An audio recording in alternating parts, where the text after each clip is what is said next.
Hello students, Gayatri PG college Sanchore के online classes में आप सबका स्वागत है। बीए फाइनल की इकोनॉमिक्स ज्योग्राफी में आज प्राकृतिक संसाधनों का वर्गीकरण एवं उनकी विशेषताओं के बारे में चर्चा करेंगे। मित्रों, प्राकृतिक संसाधन और मानवीय जो संसाधन है, मोटे तौर पर संसाधनों को दो वर्गों में विभाजित किया गया है और प्राकृतिक संसाधनों को अलग अलग विद्वानों ने अलग अलग तरीके से इसका वर्गीकरण प्रस्तुत किया है, जिनमें से प्राकृतिक संसाधनों का ये जो वर्गीकरण है, ये वर्गीकरण ए गिलबर्ट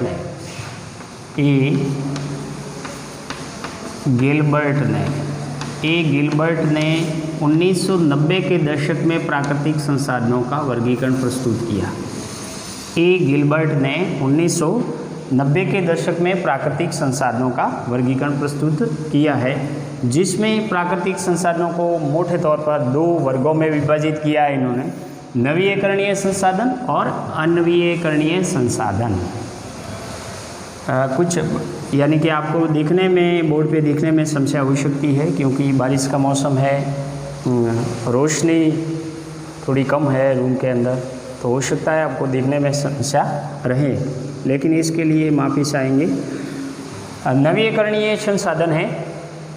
नवीकरणीय संसाधन का मतलब क्या होता है कि ऐसे संसाधन जिसका पुनः उपयोग किया जा सकता है या नवीनीकरण किया जा सकता है। नवीनीकरण किया जा सकता है। ऐसे संसाधन जिसका एक बार उपयोग लेने के बाद में दोबारा उसका उपयोग किया जा सकता है, उसका वापस पुनरुत्थान किया जा सकता है, या यूँ कहे कि उसका नवीनीकरण किया जा सकता है, उसे अपन कौन से संसाधन कहते हैं? नवीकरणीय संसाधन। नवीकरणीय संसाधन के अंतर्गत दो संसाधन आते हैं, जिसमें निरपेक्ष नवीय संसाधन है और सापेक्ष नवीकरणीय संसाधन है। निरपेक्ष नवीकरणीय संसाधन है, उसमें अजैविक संसाधन जो प्रवाहमान होते हैं, अजैविक संसाधन जो प्रवाहमान होते हैं, जैसे सौर ऊर्जा, पवन ऊर्जा, ज्वारीय ऊर्जा, जैविक ऊर्जा, ये सारे क्या है? नवीकरणीय संसाधन है या निरपेक्ष नवीकरणीय संसाधन है। इसमें ये अजैविक होते हैं, लेकिन क्या होते हैं? ऊर्जा की दृष्टि से क्या होते हैं? प्रवाहमान होते हैं। इन संसाधनों को गैर परंपरागत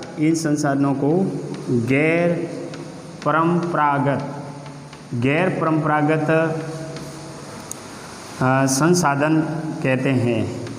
इनको ऊर्जा के गैर परंपरागत संसाधन कहते हैं। यानी ये ऐसे संसाधन हैं जो कभी नष्ट नहीं होते हैं, इसका बार बार उपयोग किया जा सकता है, नवीनीकरण किया जा सकता है, चाहे सौर ऊर्जा हो, पवन ऊर्जा हो, ज्वारीय ऊर्जा हो, भूतापीय ऊर्जा या फिर जैविक ऊर्जा है। ये ऊर्जा के कैसे संसाधन हैं? गैर परंपरागत संसाधन है।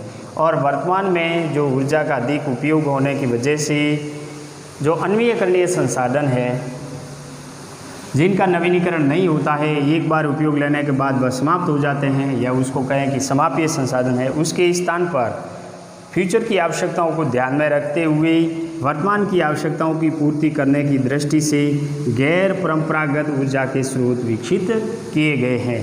और राजस्थान जैसे राज्य के अंदर पवन ऊर्जा और सौर ऊर्जा का बड़ी मात्रा में उत्पादन होता है। तो नवीकरणीय संसाधन का क्या मतलब होता है कि ऐसे संसाधन जिसका पुनः नवीनीकरण किया जा सकता है, पुनः उसका उपयोग किया जा सकता है।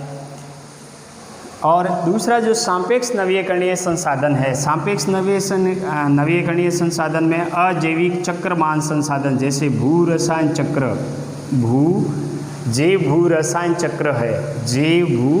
रासायनिक चक्र है, वो कैसा है?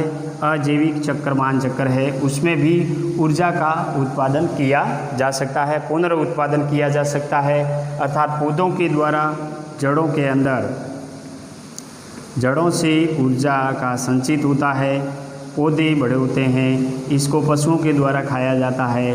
पशुओं मरने के बाद में ये वापस ऊर्जा मिट्टी के अंदर मिल जाती है और वापस पौधे इनका अवशोषण करते हैं।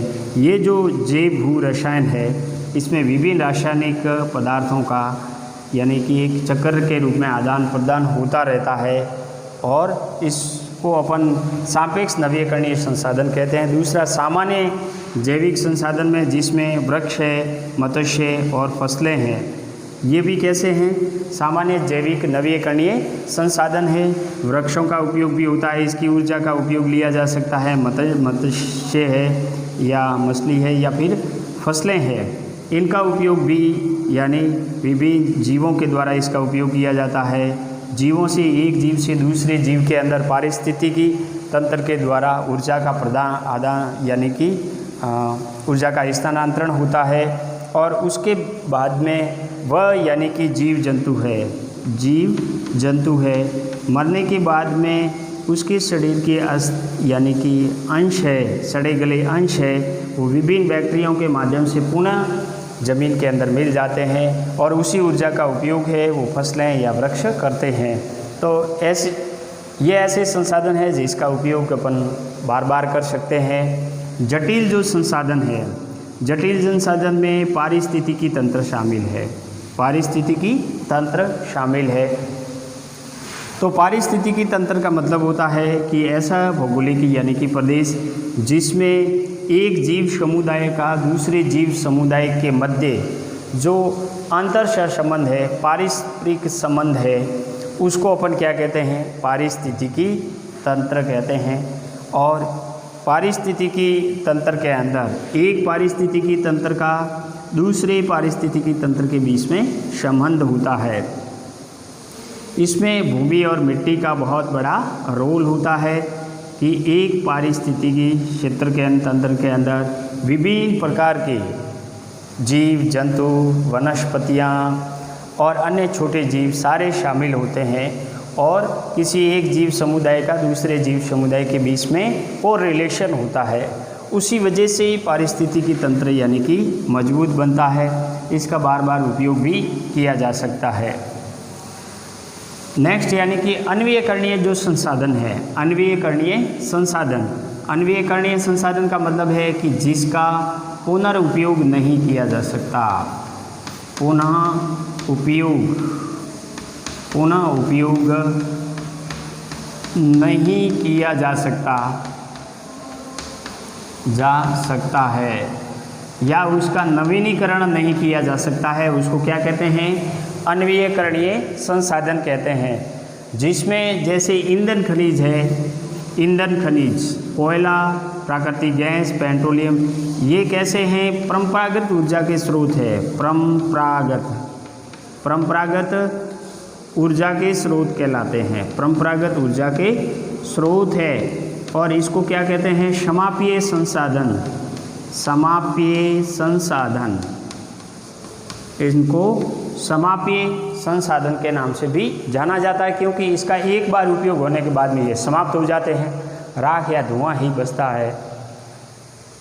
तो इनमें अन्वयकरणीय संसाधन में समाप्य संसाधन आते हैं। इसके अलावा जो खनिज संसाधन है जिसमें जैविक धात्विक खनिज है और अधात्विक खनिज है। ऐसे खनिज जिसमें धातु के अंश की मात्रा होती है उसको धात्विक खनिज कहते हैं। जैसे लोहा है, लोहा, सोना, तांबा, चांदी, एल्यूमिनियम, ये सारे कैसे खनिज है? धात्विक खनिज है। अधात्विक खनिजों की श्रेणी में ये धात्विक संसाधन यानी कि है धात्विक खनिज संसाधन आते हैं। लोहा एक कैसा संसाधन है? सक्रिय संसाधन है। सक्रिय संसाधन है यानी इसको एक बार उपयोग करो, वापस उसको पिघलाने के बाद में दोबारा दूसरी वस्तु के तौर पर इसका उपयोग किया जा सकता है। तो ये धात्विक संसाधन है, इसका पुनर्उपयोग हो सकता है। अधात्विक संसाधन है। अधात्विक संसाधनों के अंदर जैसे क्या है? चूना पत्थर है, जिप्सम है, अब्रक है, संगमरमर जो इमारती पत्थर वगैरह है, ये सारे अधात्विक खनिजों के अंदर आते हैं। तो ए गिलबर्ट ने 1990 के दशक में प्राकृतिक संसाधनों का जो वर्गीकरण प्रस्तुत किया है उसको दो तरह से किया है, नवीकरणीय संसाधन और अनवीकरणीय संसाधन, यानी ऐसे संसाधन जिसका नवीनीकरण हो सकता है, पुनः उपयोग हो सकता है और उसमें निरपेक्ष नवीनीकरण है और सापेक्ष है, और अनवीकरणीय जिसका पुनः उपयोग नहीं किया जा सकता, नवीनीकरण नहीं किया जा सकता, उसको अनवीकरणीय संसाधन कहते हैं, जिसमें ईंधन खनिज संसाधन है वो शामिल है। इसके अलावा जो धात्विक यानी खनिज संसाधनों में धात्विक और अधात्विक है, इनमें धात्विक खनिजों को एक यानी सक्रिय संसाधनों के रूप में उपयोग किया जा सकता है। तो ये प्राकृतिक संसाधनों का वर्गीकरण है वो ए गिलबर्ट ने 1990 के दशक में प्रस्तुत किया है। अब संसाधनों की विशेषता देखें कि संसाधनों की विशेषता क्या है। तो विशेषताओं के अंतर्गत संसाधन की गत्यात्मकता की मूल विशेषताओं को अपन सारांश के रूप में रेखांकित कर सकते हैं, जिसमें पहली है कि संसाधन प्रकृति की विभेदीकरण प्रक्रिया का प्रतिफल है। संसाधन है वो प्रकृति के विभेदीकरण प्रक्रिया का प्रतिफल है, यानी प्रकृति के अंदर जो विभेदीकरण प्रक्रिया पाई जाती है, विभिन्न पदार्थों की प्रकृति में जो भिन्नताएं पाई जाती है, उन भिन्नताएं के लिए यानी कि भिन्नताओं का जो रिजल्ट है वो यानी संसाधन की प्रकृति है। और संपूर्ण प्रकृति जिसमें मनुष्य भी समाहित है संसाधन का मूल आधार है। प्रारंभ में एक समरूप इकाई से काला क्रमानुसार विभेदीकरण होते जाने से प्राकृतिक विविधता प्रकट हुई है। ये प्रक्रिया निरंतर चल रही है, तब तक चलती रहेगी जब तक प्रारंभिक संवेग की ऊर्जा चूक नहीं जाती है, यानी प्राकृतिक विविधताओं के अनुपात में संसाधन विलुप्तता बढ़ती है। प्राकृतिक विविधताएं जैसे बढ़ती है ऐसे ऐसे संसाधन यानी धीरे धीरे कम होते जाते हैं। दूसरी विशेषता संसाधन की यह है कि संसाधन परिस्थिति की परख होते हैं। कोई भी पदार्थ या तत्व विविध क्षेत्र या कालिक एवं सांस्कृतिक प्राविधिक संदर्भ में ही किसी प्रकार का संसाधन बनता है। तो संसाधन पारिस्थितिकी परक होते हैं, यानी वह किसी तत्व या पदार्थ की विविध कालिक और सांस्कृतिक प्रक्रियाओं के संदर्भ में ही संसाधनों का निर्माण होता है। जो विविधताएं आती है वो संसाधनों की विशेषता होती है। नेक्स्ट है कि संसाधन गत्यात्मक परिप्रेक्ष्य में संसाधन होते नहीं हैं, बनते हैं, क्योंकि संसाधन एक गतिशील प्रक्रिया है और संसाधनों का निर्माण हमेशा गतिशील प्रक्रियाओं के द्वारा ही होता है। इसीलिए बहुत सारे ऐसे संसाधन हैं जो होते नहीं हैं, वो बनते हैं। और बनने के लिए क्या करना जरूरी है? गतिशील प्रक्रियाओं में होना जरूरी है। जब तक उन संसाधनों का और मानव के अंदर गतिशीलता नहीं रहेगी तब तक वह संसाधन नहीं कहलाएंगे। तो अतः संसाधन लोच यानी कि चौथी विशेषता है कि संसाधन लोचपूर्ण होते हैं। कोई भी संसाधन प्राविधिक का प्रतिफल होता है। बदलती प्राविधिकी के अनुसार ही संसाधन विशेष का विस्तार या संकुचन हो सकता है। संसाधन होते हैं वो फ्लेक्सिबल होते हैं, लचीलापूर्ण उनकी गुण होता है और वह विभिन्न जो तकनीकी ज्ञान का ही प्रतिफल है। और बदलती तकनीकी के अनुसार संसाधनों का विस्तार और संकुचन भी होता रहता है। संसाधन प्रतिस्थापन प्रवण और वैकल्पिक होते हैं। संसाधन प्रतिस्थापना प्रवण एवं वैकल्पिक होते हैं। मानव की किसी भी आवश्यकताओं की पूर्ति कई वैकल्पिक स्रोतों या पदार्थों से हो सकती है, यथा ऊर्जा पेट्रोलियम या कोयले या जैव पुंज से प्राप्त की जा सकती है।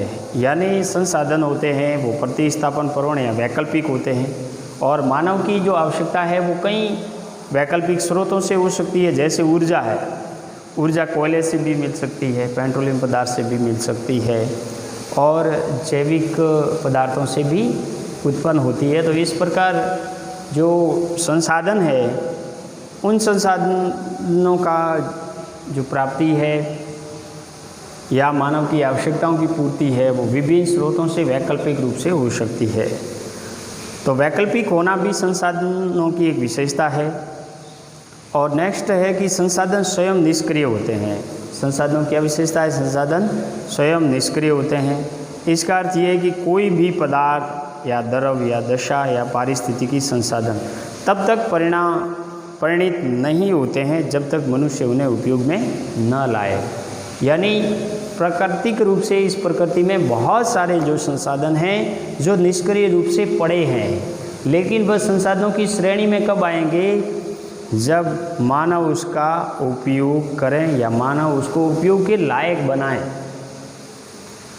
संसाधन सक्रिय होते हैं, यानी अल्प दीर्घ अवधि में निर्मित होते हैं, बढ़ते हैं और शरीर भी होते हैं। तो एक सक्रिय संसाधन भी होते हैं, जैसे लोहा है, लोह अयस्क है, जो भूगर्भ के अंदर एक निष्क्रिय रूप में पड़ा रहता है। मानव उसका दोहन करके उसको एक इस्पात के रूप में तैयार करता है, और इस्पात तैयार होने के बाद में लोहा एक ऐसा संसाधन बन जाता है सक्रिय, जिसका बार बार उपयोग, पुनः उपयोग किया जा सकता है।